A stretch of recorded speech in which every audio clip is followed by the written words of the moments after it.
እመቤቴ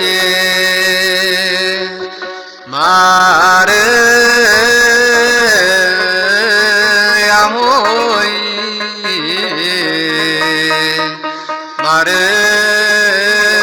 ማርያም ሆይ በመልአኩ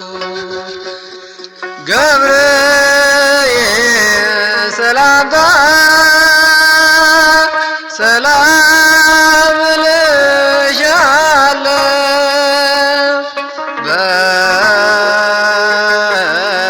በሐሳብ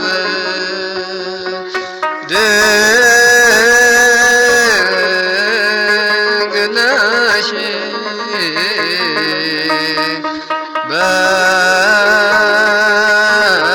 በሥጋሽ ድንግል ነሽ የእግዚአብሔር እናት ሆይ ደግሞም ያሸናፊ ሰላም ላንቺ ይሁን ሰላም ላንቺ ይሁን ሰላም ላንቺ ይሁን ከሴቶች ሁሉ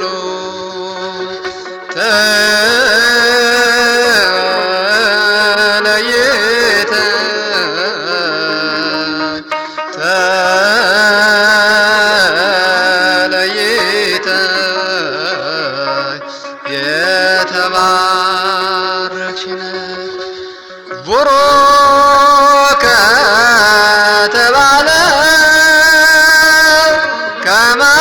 ከማኅፀንሽ ፍሬ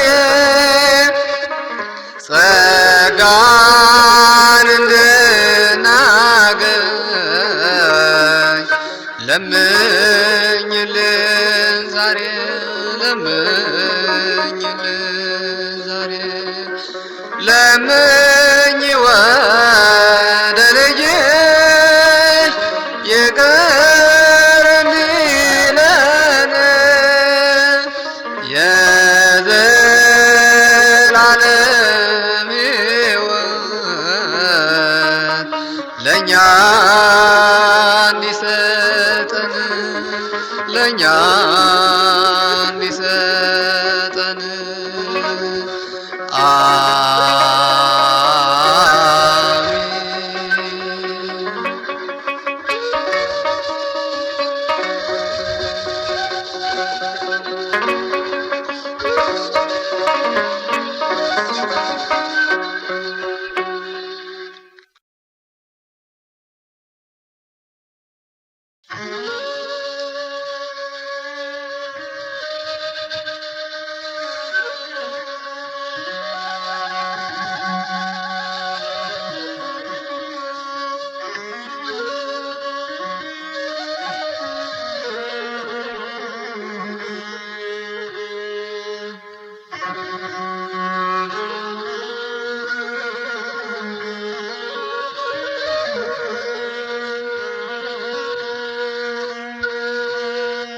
እመቤታችን ቅድስት ድንግል ማርያም የዮሴፍ እጮኛ ለምን ተባለች?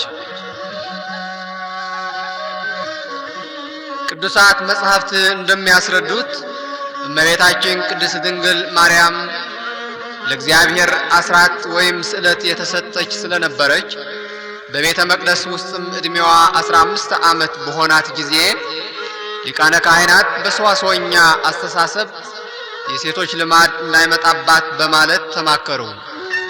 ለዚህም ታማኝ የሆነ ሰው እንዲጠብቃት ስላስፈለገ ሊቀ ካህናት ዘካርያስ ወደ እግዚአብሔር ጸልዮ በተገለጸለት ምስጢር መሰረት ከ1985 በትሮች መካከል በፈቃደ እግዚአብሔር የዮሴፍ በትር ምልክት ስላሳየ አረጋዊው ዮሴፍ በቤቱ እንዲጠብቃት አደራ ተሰጠው እንጂ ለጋብቻ አልነበረም። እመቤታችን ቅድስት ድንግል ማርያም ወንድ እንደማታውቅ ለመልአኩ ቅዱስ ገብርኤል በሉቃስ ወንጌል ምዕራፍ 1 ቁጥር 34 ገልጻለታለች። መልአኩ ቅዱስ ገብርኤልም ለእግዚአብሔር የሚሳነው ነገር የለም ከማለት በስተቀር የመለሰው የለም። በእውነት ለዮሴፍ የታጨችው ለጋብቻ ቢሆን ኑሮ መልአኩ ገብርኤል አንቺ ከሴቶች ሁሉ ተለይተሽ የተባረክሽ ነሽ ባላላትም ነበር። በእውነት ለዮሴፍ የታጨችው ለጋብቻ ቢሆን ኑሮ እግዚአብሔር ወልድ ከሷ እንደሚወለድ መልአኩ ቅዱስ ገብርኤል ያበስራት ዘንድ ባላከውም ነበር። ታዲያ ለምንድነው እጮኛ የተባለ ለሚለው ግን ለምክንያተ ዲህን እግዚአብሔር ባወቀ ስሙ በሷ ላይ እንዲጠራ አደረገ።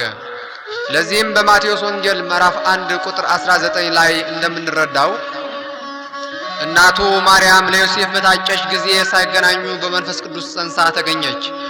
እጮኛዋ ዮሴፍም ጻድቅ ሆኖ ሊገልጣት ስላልወደደ በስውር ሊተዋት አሰበ። እርሱ ግን ይህንን ሲያስብ እነሆ የጌታ መልአክ በሕልም ታየው፣ እንዲህም አለው፣ የዳዊት ልጅ ዮሴፍ ሆይ ከእርሷ የተጸነሰው ከመንፈስ ቅዱስ ነውና እጮኛህን ማርያምን ለመውሰድ አትፍራ፣ ልጅም ትወልዳለች፣ እርሱ ሕዝቡን ከኃጢአታቸው ያድናቸዋልና ስሙን ኢየሱስ ትለዋለች። በነቢይ ከጌታ ዘንድ እነሆ ድንግል ትጸንሳለች፣ ልጅም ትወልዳለች፣ ስሙን አማኑኤል ይሉታል የተባለው ይፈጸም ዘንድ ይህ ሆኗል። እግዚአብሔር የተመሰገነ ይሁንና ከዚህ ኃይለ ቃል ውስጥ የምንረዳው እመቤታችን ቅድስት ድንግል ማርያም ዮሴፍ በማያውቀው ምስጢር በግብረ መንፈስ ቅዱስ ጸንሳ ባያት ጊዜ ደንግጦ በጽኑ ሐሳብ በማውጣት በማውረድ በስውር መጠበቁን ለመተው አስቦ ነገር ግን መልአኩ የልቡን ቅንነትና ታማኝነትን አይቶ ከእርሷ የተጸነሰው ከመንፈስ ቅዱስ ነውና እጮኛህን ማርያም ለመውሰድ አትፍራ እንዳለው ነው። እዚህ ላይ መገንዘብ ያለብን በምስጢርና በእውቀት እንጩጩ የሆኑ ሰዎች እንደሚገልጹት እመቤታችን ለዮሴፍ አደራ የተሰጠችው ለጋብቻ ቢሆን ኖሮ እነዚህ የሚከተሉ ሁኔታዎችን ባልተከሰቱት ነበር። ለምሳሌ ዮሴፍ እመቤታችን ጸንሳ ባያት ጊዜ ለምን ደነገጠ? ለምንስ በስውር ሊተዋት አሰበ? መልአኩስ ለምን ዮሴፍ ሆይ ከእርሷ የተጸነሰው ከመንፈስ ቅዱስ ነውና አትፍራ አለው? ሐመሮሃ መልአኩ ቅዱስ ገብርኤል ከሴቶች ሁሉ ተለይተሽ የተባረክሽ ነሽና እግዚአብሔር ወልድ ትወልጃለሽ ባላላትም ነበር። እመቤታችን ቅድስት ድንግል ማርያምን መልአኩ ቅዱስ ገብርኤል ወንድ ልጅ ትወልጃለሽ ባላት ጊዜ ወንድ ስለማላውቅ እንዴት ይሆንልኛል ባላለችና መልአኩም ለእግዚአብሔር የሚሳነው ነገር የለም ባላላትም ነበር። ስለዚህ ዮሴፍ እጮኛ ለምን ተባለች ለሚለው ጥያቄ መልሱ ዮሴፍ እንዲጠብቃት እንዲያገለግላት ወደ ምድረ ግብጽ አብሮ ሊሰደድ ስላለው ነው። በዚህም ሐሳብ ላይ የቤተ ክርስቲያን ሊቃውንት ሁሉ ይስማሙበታል። ለምሳሌ ቅዱስ ሕርያቆስ ዘብሔረ ብህንሳ ኦ ድንግል አኮ ለዮሴፍ ዘተፍህርኪ ለተቃርቦ አላ ከመይቀብኪ ንጹሃ፣ ድንግል ሆይ ለዮሴፍ የታጨሽው ለመገናኘት አይደለም በንጽህና ሆኖ ይጠብቅሽ ዘንድ ነው እንጂ። ቅዳሴ ማርያም ቁጥር 44 ገጽ 67።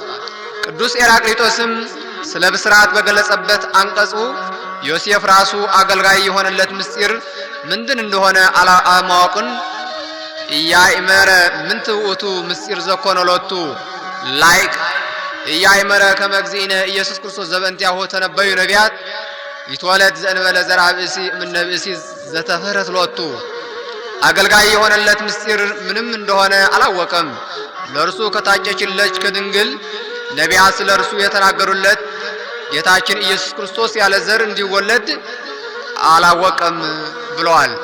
ሃይማኖተ አበው ዘቅዱስ ኤራቅሊጦስ ምዕራፍ 48 ቁጥር 30 ገጽ 157። እንግዲህ ዮሴፍ እንኳ መልአኩ ገብርኤል እስኪነግረው ድረስ ለአገልጋይነት የተመረጠበት ምስጢር አላወቀም ነበር። ታዲያ ምዕመናን ከዚህ ማወቅ ያለባቸው ነገር የራሳቸው የሆነ ትክክለኛ ትምህርት ሳይማሩና ሳያውቁ ቀርተው ባልሆነ መንገድ ወይም ትምህርት ተጉዘው የእመቤታችን ቅድስት ድንግል ማርያምን ክብርን እንዳይቀንሱ መጠንቀቅ ይገባቸዋል። ይህም ትምህርት የተገለጸው ምእመናን ከስህተት እንዳይወድቁ ለመጠበቅ ነው።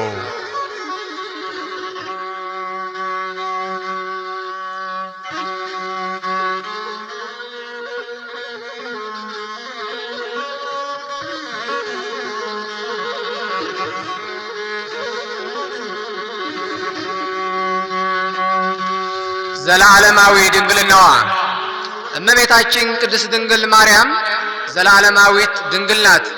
ድንግል በግዕዝ ቋንቋ ጾታን የማይለይ የግብር ወይም የማዕረግ ቅጽል ነው። የድንግልና ሕይወት ዋና ትርጉሙ ወንድ ከሴት ሴቷ ከወንድ ተለይተው ሳይቀራረቡ ወይም ሳይገናኙ ንጽሕናቸውን ጠብቆ እንዲኖሩ ነው። ከብሉይ ኪዳን በፊት በዚህ ሕግ የተመሰረተ ድንግልናዊ ሕይወት መኖሩን አለመኖሩን ግልጽ ሆኖ አይታወቅም። በብሉይ ኪዳን ግን አልፎም ቢሆን ከነቢያት እንደነ ነቢዩ ኤልያስ እንደነ ነቢዩ ዮሐንስ መጥምቅ የመሰሉ ደናግል ነበሩ።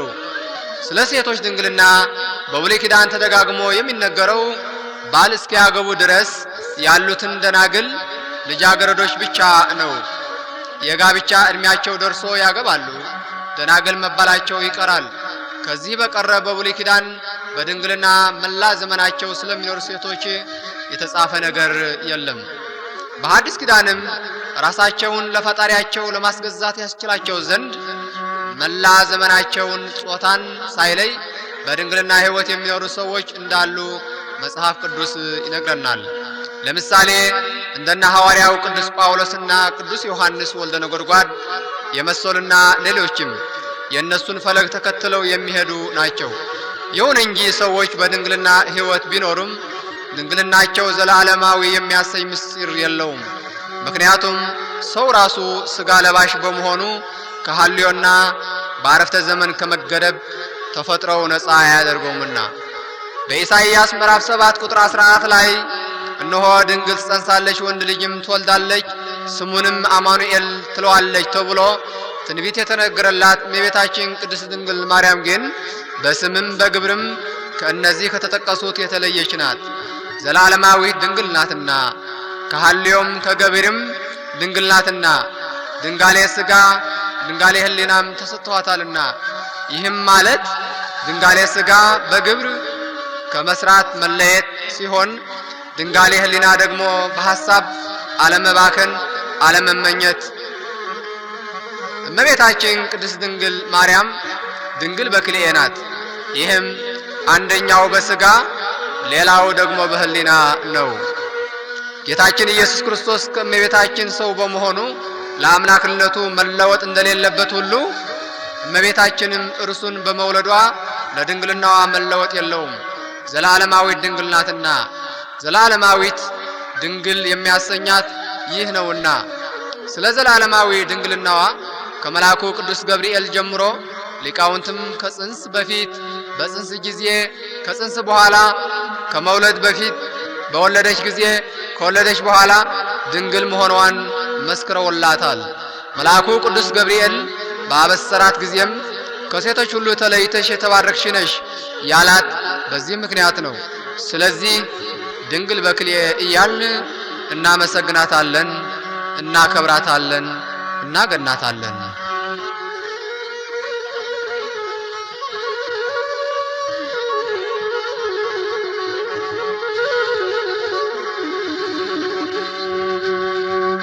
እመቤታችን ቅድስት ድንግል ማርያም ከሌሎች ሴቶች የተለየችበት ምክንያት። እመቤታችን ቅድስት ድንግል ማርያም ከሌሎች ሴቶች የተለየችበት ምክንያት አንደኛ በወሊድ ሌሎች ሴቶች ሲወልዱ በምጥ በጣር ነው። እመቤታችን ቅድስት ድንግል ማርያም ግን ጌታችን መድኃኒታችን ኢየሱስ ክርስቶስን ስትወልድ ምጥ ጣር መድከም አልነበረባትም። ሁለት በድንግልና እመቤታችን ቅድስት ድንግል ማርያም ድንግል በሕሊናሃ ወድንግል በሥጋሃ ናት። ይህ ማለት ከሐልዮም ከገቢርም ንጽሕት ናት። ሌሎች የዓለማችን ሴቶች ግን ከገቢር ንጹሕ ቢሆኑም ከሐልዮ ወይም ከማሰብ ንጹሕ ወይም ነፃ አይደሉምና። ሶስት በብስራት ሌሎች ሴቶች በብስራተ መልአክ ቢወልዱም ወቡሩክ ፍሬ ከርስኪ የማኅፀንሽ ፍሬ የተባረከ ነው አልተባሉም። እመቤታችን ቅድስት ድንግል ማርያም ግን ወቡሩክ ፍሬ ከርስኪ የማኅፀንሽ ፍሬ የተባረከ ነው ተብላለችና። 4 ሌሎች ሴቶች ቢወልዱ በዘር በሩካቤ ሥጋ ነው። እመቤታችን ቅድስት ድንግል ማርያም ግን ያለ ወንድ ዘር እግዚአብሔር ወልድን አስገኝታልናለችና። 5ኛ ሌሎች ሴቶች ቢወልዱም ድንግልና የላቸውም፣ በድንግልና ቢኖሩም ልጅ የላቸውም። የእመቤታችን ቅድስት ድንግል ማርያም ግን ከጽንስ በፊት በወሊድ ጊዜ ከወለደች በኋላ ድንግል ስትሆን ድንግልና ከእናትነት አስተባብራ ይዛ ተገኝታለችና። 6ኛ ሌሎች ሴቶች ቢወልዱም ደካማ የሆነ ፍጡር ነው። እመቤታችን ቅድስት ድንግል ማርያም ግን የዓለም ጌታ የሁሉ ገዢ የሁሉ ፈጣሪ መጋቢ ዓለማት የሆነ እግዚአብሔር ወልድን ወልዳልናለችና። 7ኛ ሌሎች ሴቶች ከእግዚአብሔር ቅድስና ቢያገኙም ቅዱሳት ንጹሐት ይባላሉ እንጂ ከመላእክት ትበልጣላችሁ አልተባሉም።